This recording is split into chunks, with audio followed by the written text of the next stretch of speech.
Oi, pessoal. Aqui é o Ícaro e hoje a gente vai fazer o segundo exercício da lista, que é enorme, e ele trata de seguradores de primeira ordem. Então, ali, se vocês notarem, eu estou juntando os meus pontos amostrados, que é o meu sinal digital, com uma reta entre eles. Ao contrário do segurador de ordem zero, que eu mantinha o sinal constante e só atualizava quando eu obtinha um novo valor, uma nova amostra, o segurador de primeira ordem ele vai juntar um sinal no outro através de uma reta. Então, no ordem zero, a gente teria um sinal todo quadriculado e no de primeira ordem a gente teria um sinal todo cheio de triângulozinhos. Existe uma outra abordagem para o segurador de primeira ordem, que é você calcular o próximo ponto baseado na derivada entre o ponto atual e o ponto anterior. Ali, se eu começar com o ponto zero, o meu ponto anterior é um ponto no eixo do tempo negativo, que é simplesmente simbólico. Então, se eu traçar a derivada entre o meu ponto atual, que é o ponto sobre o eixo y, e o ponto anterior, que é aquele zero, eu consigo aquela reta. Só que aquela reta ela passa para cima da minha curva original. Então, o que eu faço? No próximo sinal mostrado, eu corrijo o valor e falo que aquele é meu novo valor atual. Eu vou fazendo isso sucessivamente.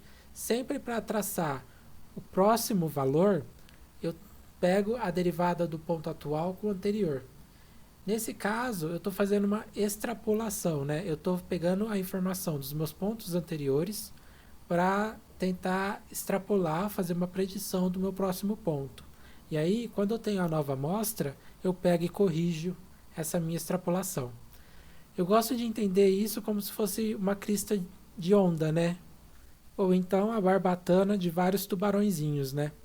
Mas não precisa se preocupar com isso agora, porque o exercício ele não faz uso desse segurador de primeira ordem, ele faz uso do segurador de primeira ordem que eu expliquei lá no começo do vídeo, ou seja, ele só junta com uma reta o ponto anterior com o ponto atual.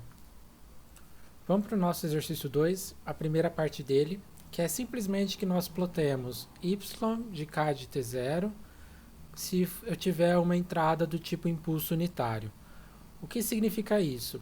Eu vou plotar o meu segurador de primeira ordem para uma entrada impulso unitário.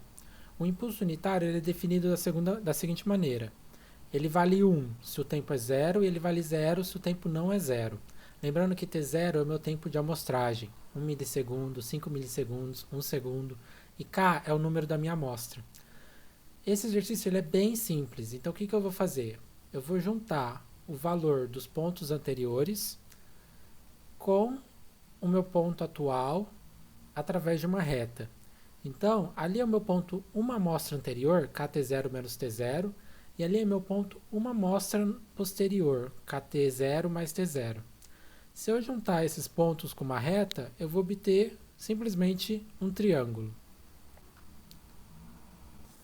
Agora uma curiosidade, e se eu estivesse usando o outro segurador de primeira ordem, ou seja, aquele que forma uma crista de onda?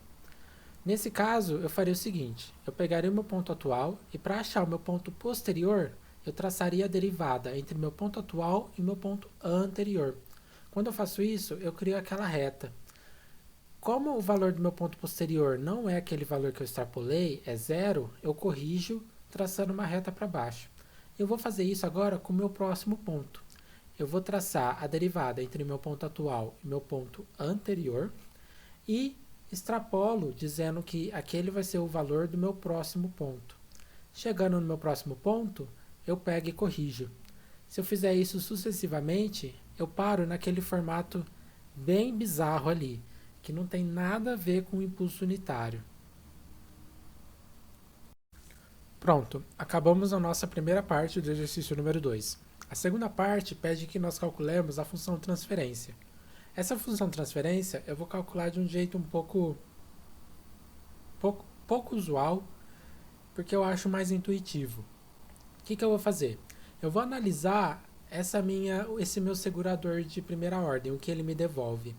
Então, se eu vir ali aquela primeira parte do segurador, eu vejo que ali nada mais é do que uma função rampa. A segunda parte do meu segurador, ele vai me fornecer uma função que é menos a rampa. A terceira parte do meu segurador, ele vai fornecer zero. Por quê? Porque o sinal ali ele é nulo. E A parte zero do meu segurador, que seria a parte anterior, antes da rampa, também é zero, né? Porque o valor do sinal ali é nulo. E o que vai acontecer? Agora eu vou analisar o que eu preciso fazer para ir do 0 para o 1, do 1 para o 2 e do 1 para o 3.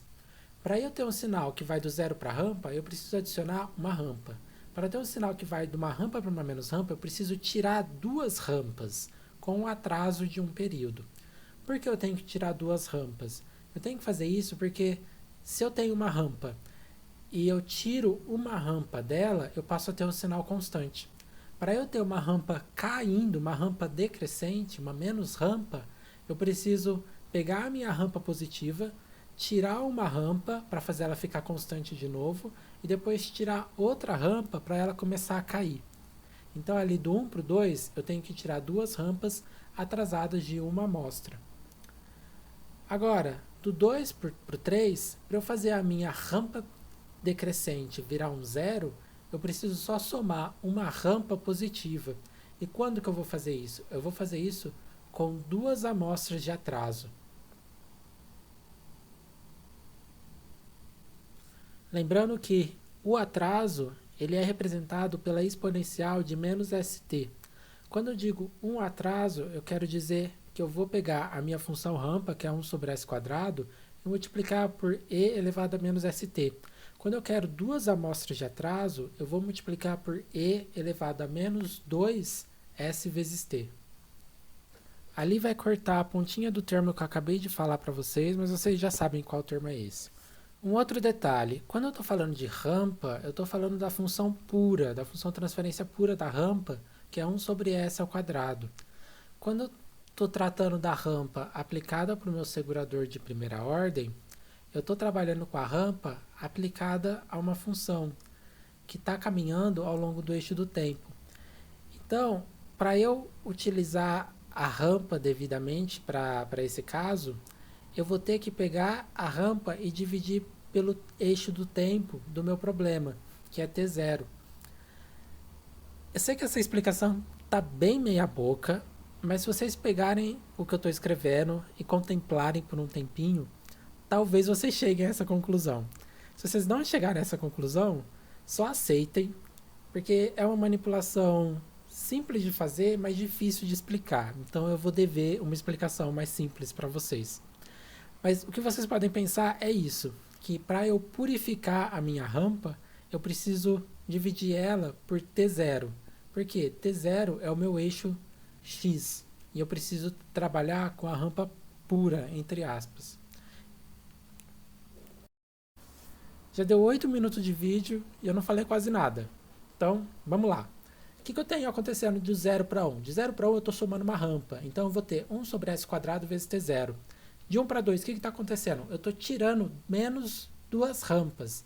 Então eu vou ter menos 2 vezes 1 sobre s ao quadrado vezes T0 atrasado de uma amostra. Então é vezes e elevado a menos st. E de 2 para o 3, o que está acontecendo? Eu estou somando uma rampa para voltar a ter meu sinal constante em zero. Só que também eu estou atrasado de duas amostras nesse caso. Então eu vou ter 1 sobre s elevado ao quadrado vezes t0 vezes e elevado a menos s vezes t0. O que eu vou querer fazer agora é somar todos esses termos. Por quê? Porque o meu segurador de primeira ordem ele é composto pelo somatório de todas essas mais rampas menos rampas atrasadas de tantas amostras, ok? E o que vai acontecer? Quando eu somo todos esses termos e coloco eles em evidência, eu percebo que eu tenho ali no meio um trinômio quadrado perfeito. Ou seja, eu posso reescrever aqueles termos de outra maneira. Quando eu faço isso e reescrevo esses termos, eu acabo obtendo a expressão para o meu segurador de primeira ordem. Assim se encerra a segunda parte do exercício, que pedia simplesmente a função transferência do nosso Fó. Agora, o exercício C, a terceira parte, pede que para uma função transferência qualquer, a gente prove que ela, com o nosso segurador de ordem de primeira ordem, é igual àquela expressãozinha ali. E atenção, essa expressão está errada no enunciado. Ali embaixo eu tenho t0 vezes z quadrado. E como é que eu resolvo esse problema? Eu pego a minha expressão do Fó de S, multiplico pela transformada pela função transferência lá de cima, h de S, e aplico a transformada z. Quando eu faço isso, eu obtenho diversos termos multiplicando uns aos outros. Aquele termo com t0 eu ponho para fora porque ele é constante. Aquele termo ali, 1 menos e elevado a menos st, eu escrevi errado, esqueci do sinal, ele é um termo que a gente já conhece do segurador de ordem zero. E o h de s, ele vai ficar dividido por s ao quadrado. Ali aquele termo 1 menos z elevado a menos 1 é a mesma coisa que z menos 1 sobre z. Se eu fizer a distributiva, simplificar, tudo mais, eu obtenho aquela expressãozinha ali. E agora, o que o exercício D quer de nós? Ele fornece a função h agora, explicitamente, ele fala que é 1 sobre s. Ele fala que t0 é 1 segundo, e ele pede a resposta ao degrau para k igual a 0, 1, 2, 3, ou seja, os 4 primeiros valores, tendo em vista que a minha função vai estar com um segurador de primeira ordem. Então, o que eu vou fazer? A expressão a gente já conhece. Ali, a transformada z de h de s sobre s quadrado, eu vou fazer separado do lado. Então, ali eu obtenho a seguinte expressão.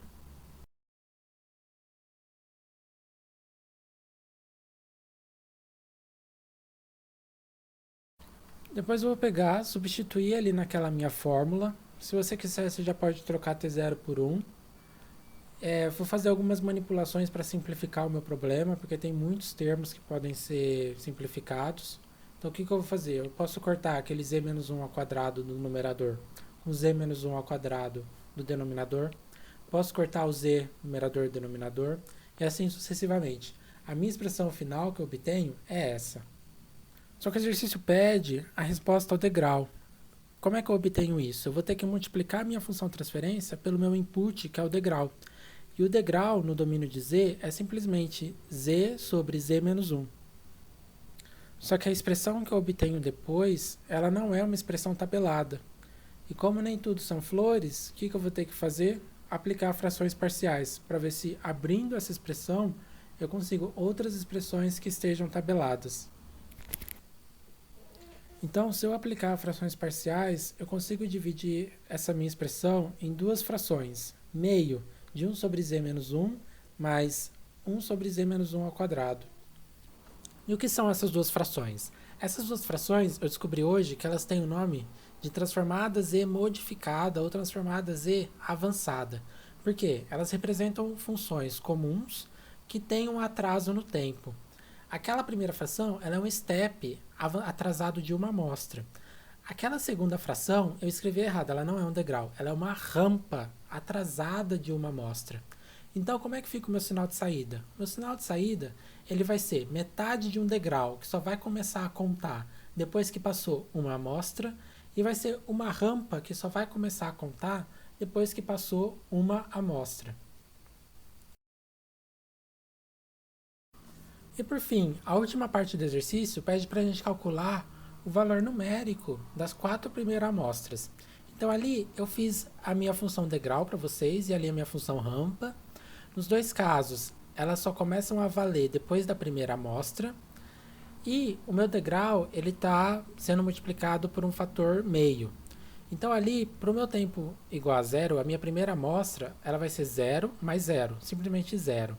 A partir da primeira amostra, eu vou começar a ter valores. Então, eu vou ter o meu valor do degrau, que é meio, e o meu valor da rampa, que é 0. Então, ali, o meu primeiro valor vai ser meio. A partir do segundo valor, eu começo a ter... A rampa vai deixar de ser 0. Então, ela vai passar a ser 1, 2, 3, assim sucessivamente. Então, meu terceiro valor, né? Vai ser 1,5, meio mais 1. E o terceiro valor, na verdade, o quarto valor, vai ser 2,5. Bom, é isso. Espero que tenha ficado claro. Qualquer dúvida, só entrar em contato e boa sorte!